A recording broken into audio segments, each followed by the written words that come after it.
So then I went to my bank. I can't remember what the numbers were, but it was a lot of money. I said, his banker was still the traditional type of bank manager. His name was Mr. Hermsen. You know, up until that moment, if I'd had a dog, I would have called it Hermsen and I would have kicked it quite frequently because Mr. Hermsen was never very user-friendly. And I sat in front of him and I said, Mr. Hermsen, I'm coming. He said, I'd like to borrow some money. I said, how much do you want to borrow? I said, whatever the number was, £1.5 million. You know?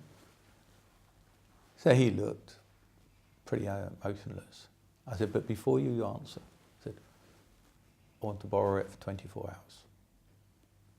And I will give you a guarantee that you will be paid 24 hours after.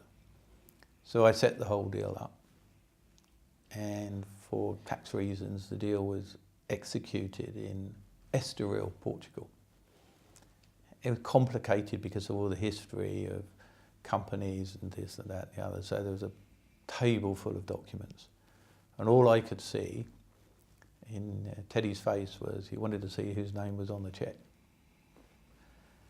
And I'd already preempted that. So all the documents got signed.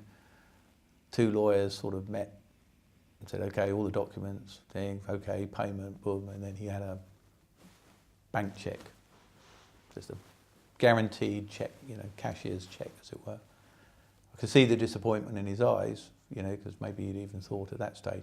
And I knew he thought how I'd raised the money, but I hadn't raised it at all that way. And that stayed a deep secret with me. I mean, you know, that was the first time I've ever really spoken about it. This is 1982, 30 odd years ago. The world was very different then. But it was, again, everybody really won. He had a payment that was beyond his wildest hopes.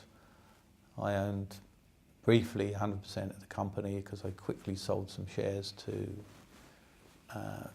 refinance my life. And that was really the biggest breakthrough. In 1982, I emerged in, you know, effectively complete control of the company. I had partners, but they were very silent partners.